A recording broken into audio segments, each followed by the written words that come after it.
नमस्कार प्रिय मित्रों, आज हम चर्चा करने जा रहे हैं क्या जन्म कुंडली का मिलान केवल पति पत्नी के लिए ही जरूरी है या मित्रता में भी जन्म पत्रिका के मिलान की आवश्यकता पड़ती है। प्रिय मित्रों, एक पति पत्नी का जो रिश्ता होता है ये बड़ा मधुर और जीवन पर्यंत चलने वाला होता है, लेकिन हमारे शास्त्रों में मित्रता भी अपनी एक अलग पहचान रखती है।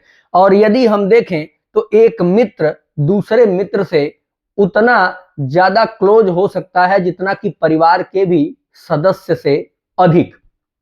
अगर मित्रता की चर्चा की जाए तो जैसा आप लोगों ने सुना कि कृष्ण और सुदामा की मित्रता इस समाज के लिए एक बड़ी सीख बनी। तो मित्र भी आपके जीवन का एक अमूल्य रिश्ता होता है। लेकिन अगर हम बात करें जन्म पत्रिका की, तो जब भी आप किसी से मित्रता करते हैं तो आप कहीं ना कहीं उसको अपने जीवन पर्यंत लेकर के चलना चाहते हैं, लेकिन बीच में ऐसी स्थिति ऐसी परिस्थिति का निर्माण हो जाना कि उसका दिमाग, उसका मस्तिष्क, उसके क्रियाकलाप, उसके विचार और उसके रहने की प्रणाली आपसे भिन्न कैसे हो जाती है।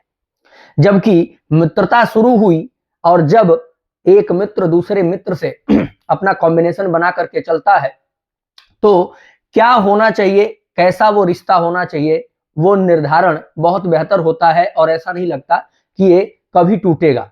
वहीं अगर आप कोई बिजनेस करते हैं और पार्टनर रखते हैं, यानी शेयर पार्टनर रखते हैं अपने बिजनेस में, तो जिस समय बिजनेस शुरू होता है उस समय ये नहीं लगता कि ये कभी बिजनेस खराब होगा, लेकिन समय आने पर अलगाव हो जाता है। वही अगर आप देखें तो कहीं ना कहीं दो लोगों के जुड़ने में दो नक्षत्र, दो जन्म पत्रिका, दो तिथि और दो आत्मा का कहीं ना कहीं संयोग होता है। प्रिय मित्रों, एक व्यक्ति के जन्मांक चक्र दूसरे व्यक्ति के जन्मांक चक्र से कितना मिलते हैं, कितना कंपेबिलिटी है, आज उस पर हम चर्चा करेंगे। तो पहले आप ये नोट कर लीजिए कि जन्म कुंडली का मिलान केवल पति पत्नी के लिए नहीं बल्कि उन दो लोगों के लिए जरूरी है जो दो व्यक्ति किसी एक ही बिंदु पर जुड़ करके काम करना चाहते हैं।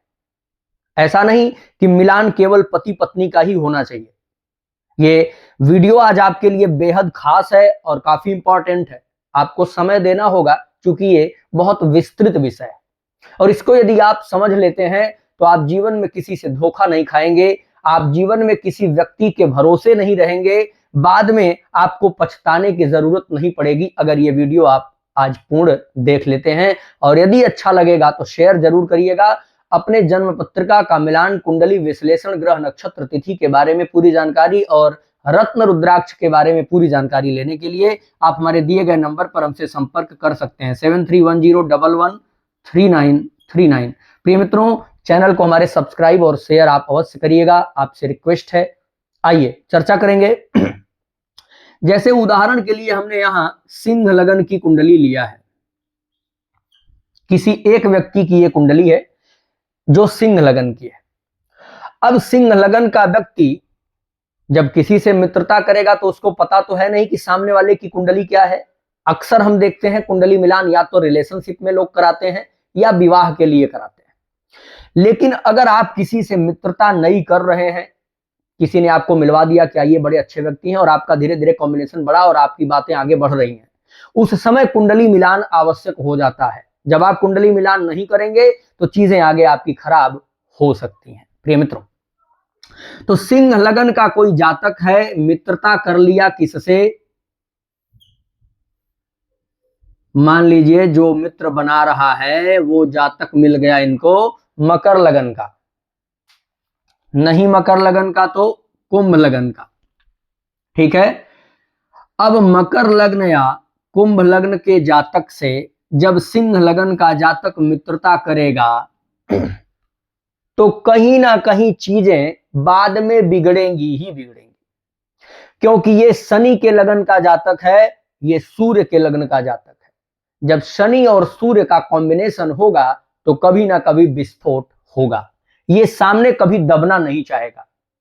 सिंह लगन का जातक सोचेगा कि मैं जो भी अच्छा बुरा कर रहा हूं, आप हमारे साथ जुड़े हैं, आप शांत रहिए, आप हमारे मित्र हैं, आप हमारे सहयोगी हैं, तो आप हमारे पीठ पीछे चलते रहिए, बस मदद करिए, हमको सीख मत दीजिए। लेकिन वही ठीक विपरीत नेचर हो जाएगा मकर या कुंभ लगन वाले का। ये व्यक्ति कहेगा कि ऐसा नहीं होता, आप हमारे मित्र हैं तो आप हमको नदी में डुबाने ले जाएंगे तो हम आपके साथ नहीं चले जाएंगे। ये न्याय प्रिय होगा, ये धर्म प्रिय होगा। इस व्यक्ति के जीवन में केवल लाभ नहीं बल्कि सत्य भी जुड़ा होगा। तो कहीं ना कहीं इन दोनों का नेचर बाद में बिगड़ेगा और मित्रता भंग हो सकती है। वहीं अगर देखें तो किसी व्यक्ति के कुंडली का जो पंचम भाव है वो उसके मस्तिष्क, उसके बुद्धि को प्रदर्शित करता है। अब सपोज करिए कि यहां पर धनु लग्न धनु राशि आ रही है पंचम भाव में। अगर सिंह लग्न का जातक है तो उसकी धनु राशि यहां आ रही है। वहीं अगर हम उदाहरण में देखेंगे, यहां कोई मकर लग्न का जातक होगा तो 10, 11, 12, 1, 2 यहां पंचम भाव में वृषभ राशि आ रही होगी। अब यहां भी सेम चीजें आपको मिलनी शुरू हो जाएंगी। जो सिंह लगन का जातक होगा उसके बुद्धि में कहीं ना कहीं सात्विकता, धार्मिकता और कह सकते हैं इमोशनल भी होगा। अभी हमने बताया कि यह व्यक्ति जो कुछ करना चाहेगा सोचेगा कि लोग पीठ पीछे आए, लेकिन इसके अंदर पांचवें भाव को अगर देखें तो इसके बुद्धि में कहीं ना कहीं समर्पण भी होगा, दया की भावना भी होगी। बहुत से ऐसे लोगों को आपने देखा होगा कि दिखने में बड़े क्रोध वाले लगते हैं, लेकिन जब हम उनसे जुड़ते हैं, बातचीत शुरू करते हैं तो लगता है कि अरे आदमी तो बहुत सरल है। प्रिय मित्रों, उसी प्रकार से इस व्यक्ति के पंचम भाव में जो वृषभ राशि आ रही है ये शुक्र की राशि है। यानी यहां क्या होगा, ये व्यक्ति सब कुछ बनाने वाला होगा, परिश्रमी होगा, लेकिन इसके अंदर त्याग की भावना होगी। लेकिन यही ये मकर लग्न का जो जातक होगा ये स्ट्रिक्ट होगा, कठोर होगा, सत्य पर चलने वाला होगा, लेकिन कहीं ना कहीं मस्तिष्क में समाज के दिखावे में त्याग और सत्य रहेगा, लेकिन दिमाग में उन्नति भी चलेगी, दिमाग में बोलबाला भी चलेगा, दिखावा भी चलेगा, लग्जरियस लाइफ भी चाहिए, पर समय समय पर त्याग दिखाने की भी कोशिश करेगा। यानी ये जैसे हैं वैसा इनका नेचर दिखता नहीं है। तो यहां भी दिक्कत आएगी जब देव गुरु बृहस्पति किसी के बुद्धि में होंगे और दैत्य गुरु शुक्र किसी के बुद्धि में होंगे, तो किसी एक ही बिंदु पर इन दोनों का विवाद संभव है, अलगाव संभव है। प्रिय मित्रों, वहीं देख लीजिए किसी व्यक्ति के अगर कर्म भाव में, यहां इनके कर्म भाव में वृषभ राशि आ रही है, यहां देख लीजिए 3, 4, 5, 6, 7, यहां तुला राशि आ रही है। अब दोनों के कर्मेश एक हो गए हैं। मैंने अभी बताया विचारों की मैचिंग नहीं है, स्वभाव की मैचिंग नहीं है, लेकिन काम दोनों का एक ही है। अच्छा, अब देखिएगा अगर काम दोनों का एक ही नहीं होता तो ये मित्र कैसे होते? मित्र तो होंगे क्योंकि एक ही बिंदु पर हमने चर्चा किया कि एक ही बिंदु पर दो व्यक्ति काम कर रहे होंगे। काम इनका दोनों का एक ही होगा, शुक्र दोनों के कर्मेश बने। तो चाहे ये फिल्म इंडस्ट्री में काम कर रहे हो, चाहे ये कपड़े का व्यापार कर रहे हो, चाहे ये फैशन डिजाइनिंग कर रहे हो, चाहे कॉस्मेटिक्स के काम में हो या टेक्निकल फील्ड में हो, काम दोनों का एक होगा, लेकिन मैचिंग माइंड की अलग है और स्वभाव की अलग है। तो ऐसी परिस्थिति में देखने को ये मिल सकता है कि बाद में विवाद संभव है।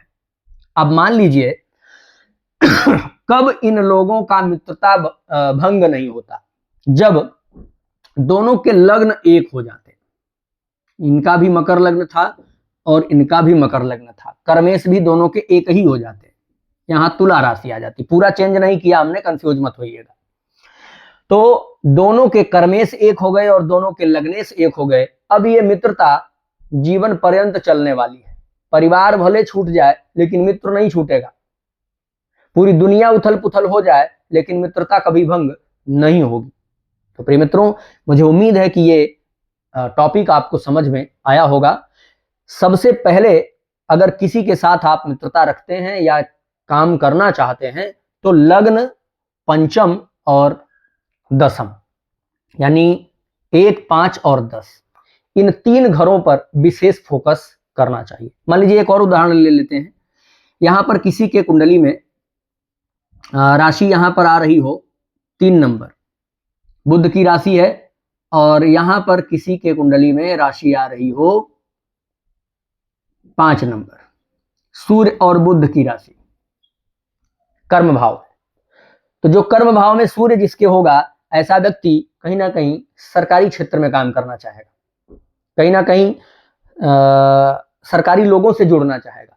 जबकि वहीं जिसके कर्म भाव में 3 नंबर यानी बुध की राशि आ रही है, ऐसा व्यक्ति राजनीतिक व्यक्ति से मिलना चाहेगा, ऐसा व्यक्ति अपने पुरुषार्थ से, साहित्य से, कला से जीवन आगे बढ़ाना चाहेगा। जबकि ऐसा व्यक्ति एक कोई पद खोजता है, ये पद के अधीन होंगे और ये अपने वर्चस्व के अधीन होंगे।